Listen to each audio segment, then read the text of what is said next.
Ya, selamat malam pemirsa, apa kabar Anda? Saya Dwi Anggia kembali hadir ke hadapan Anda di Dua Sisi malam hari ini. Pemirsa, tentunya Anda mengikuti dari hari ke hari, setiap minggunya ada saja informasi terbaru dan perkembangan dari kasus Vina dan juga Eki, dua remaja asal Cirebon yang meninggal di tahun 2016 lalu dengan dugaan pembunuhan. Nah, yang terbaru adalah ada 4 saksi yang menarik BAP-nya, menarik keterangannya yang disampaikan pada tahun 2016 silam. Informasinya mereka mengaku terpaksa membuat keterangan pada tahun 2016 tersebut karena ditekan oleh penyidik, oleh oknum aparat ketika itu. Benarkah demikian? Dan mengapa kemudian setelah 8 tahun keempat-empatnya baru sekarang menarik keterangannya, mencabut BAP-nya? Akhirnya pertanyaan pun muncul di publik, benarkah ada kemungkinan salah penanganan atau prosedur penegakan hukum yang tidak sesuai di awal kasus ini muncul? Ini yang coba kami gali di Dua Sisi malam hari ini dengan sejumlah narasumber yang sudah hadir bersama saya.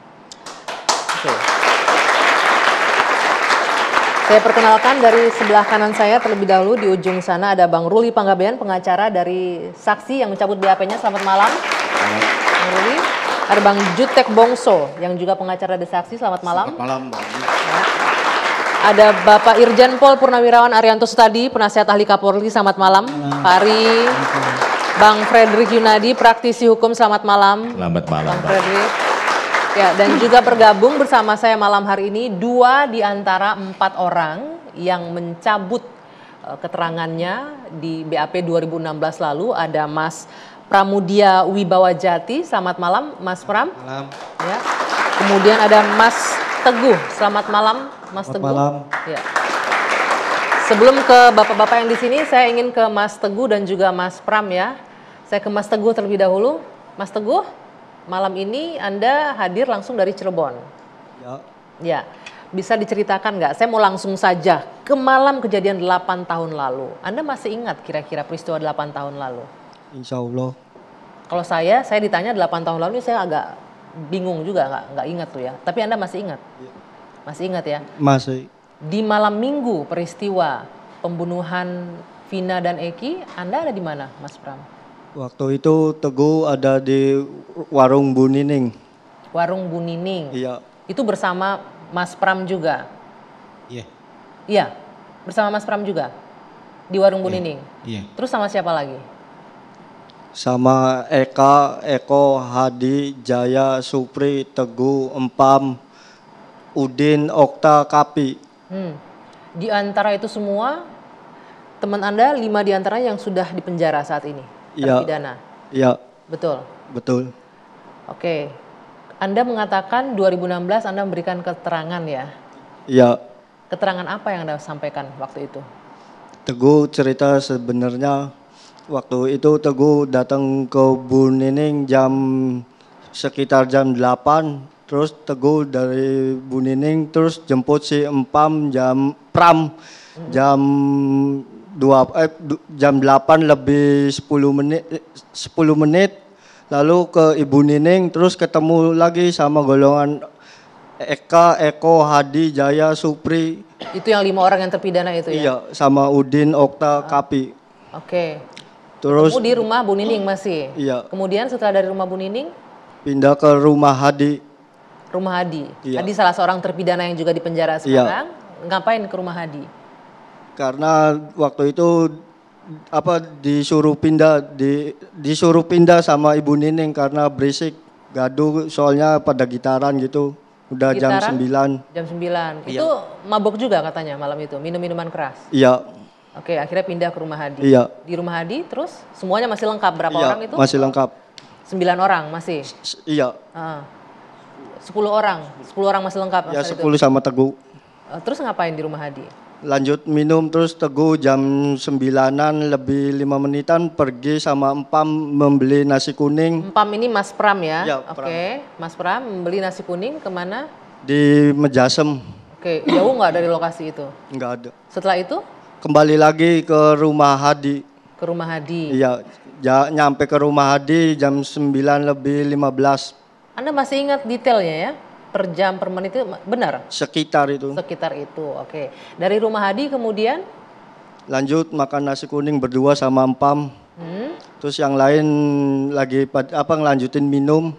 Setelah selesai makan, Teguh lanjut minum lagi. Setelah itu? Setelah itu jam 10 pindah ke rumah Pak RT. Pindah ke rumah Pak RT? Iya. Pak RT-nya ada di rumah ketika itu? Waktu itu nggak ada. Yang bersama Kavi anaknya itu? Iya, ya? sama Kavi. Oke. Setelah itu Anda semua 10 orang bermalam di sana? Iya. Oke. Lalu apa yang membuat Anda menyampaikan BAP keterangan berbeda ketika tahun 2016 ditanya oleh penyidik? Ya Teguh cerita kayak gitu, terus ya itu karena Pak RT tidak membukakan kunci. Jadi Teguh diarahkan beli nasi kuning pulang ke rumah Empam. Yang mengarahkan siapa? Penyidik. Penyidik dari kepolisian? Iya. Oke. Kenapa katanya penyidik mengarahkan itu? Karena Pak RT tidak membukakan pintu. Padahal Pak RT? Nggak ada. Pak RT-nya nggak ada, yang Iya. bukain pintu anaknya justru? Iya.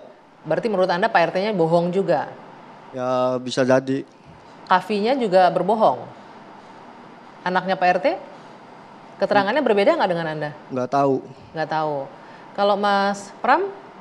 Ya. Disuruh bikin keterangan seperti apa waktu itu oleh pihak penyidik? Ya waktu dulu Pram kan nerangin yang sejujurnya bahwa Pram tidur di rumah Pak RT. Ya, sama yang tadi itu berarti ya. Ya. Kemudian yang diarahkan penyidik Pas seperti waktu apa? di BAP di Polsek bilangnya kamu bilang tidur di rumah Pak RT, sedangkan Pak RT sama anaknya tidak mengakui bahwa anak-anak tidur di situ aja.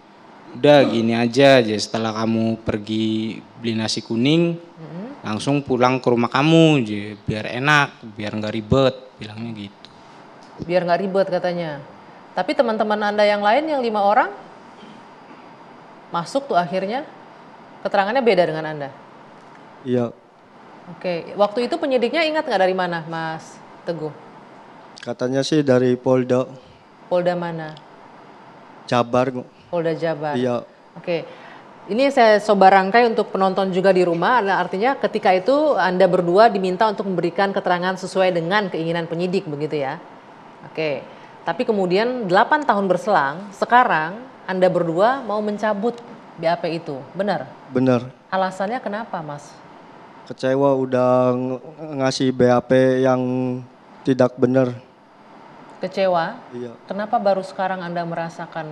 Ya dulu juga kan niat ngebantu, cuman waktu itu Teguh BAP di Polsek Talun sendirian, jadi takut waktu itu juga Teguh masih sekolah SMK kelas 3, waktu PKL-an itu juga. Tidak didampingi kuasa hukum ketika itu? Enggak ada. Oke. Kalau Mas Pram, apa yang membuat Anda ingin merubah keterangan? Ya karena itu yang sebenarnya Bu.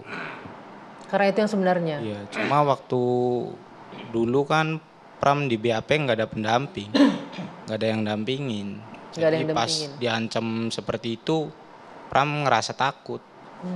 Selama 8 tahun ini Anda ada ngerasa bersalah nggak gitu, sudah ngasih keterangan yang berbeda, Iya, dihantui rasa bersalah gitu? Bagaimana Anda dari tahun ke tahun tahu bahwa 5 teman Anda dihukum seumur hidup loh di penjara gara-gara keterangan palsunya waktu itu? Apa yang Anda rasakan sekarang? ya kalau Menyesal. Pram ngerasa bersalah Heeh. karena membuat BAP yang tidak benar, tapi sejujurnya itu bukan karena sengajaan, nggak disengaja Bu. Tidak sengaja. Kalau Mas Teguh? Ya tidak sengaja sih sama. Selama bagaimana Anda menjalani hidup nih dari hari ke hari, tahu bahwa teman-teman nongkrongnya sekarang di penjara untuk perbuatan yang tidak mereka lakukan? Ya kecewa Teguh. Kecewa.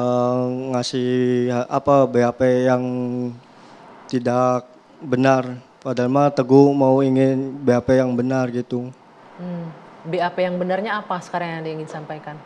Ya itu Teguh ke rumah Bu Nining terus terus jemput Empam balik lagi ke Ibu Nining terus pindah ke rumah Hadi sama-sama 10 orang itu terus jam 10-an tuh pindah ke rumah Pak RT tidur di situ Teguh tuh Sampai pagi terus pulang jam 4 bersama semua teman-teman yang sudah terpidana sekarang itu semua? Iya, Ya, artinya nggak mungkin 5 orang itu terlibat pelaku pembunuhan?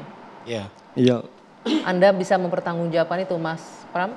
bisa. bisa, Mas Teguh bisa? bisa. Berarti Anda ingin menyampaikan bahwa 5 orang yang dipidana sekarang, yang lagi di penjara nih sekarang menjalani hukuman, ada yang hukuman seumur hidup, 5-limanya itu tidak bersalah sebenarnya. Iya. Betul begitu? Betul. Oke. Baik, nanti saya akan coba ke Pak Ari dan juga Pak Fredrik bahwa kalau memang benar pernyataan seperti ini adanya, apa kemungkinan yang terjadi ketika penanganan kasus ini di awal, Pak? Apakah mungkin ada hal yang tidak sesuai prosedur ketika penyidikan di awal? Nanti kita bahas ya, Pak ya. Kita jeda dulu, dua sisi akan kembali sesaat lagi.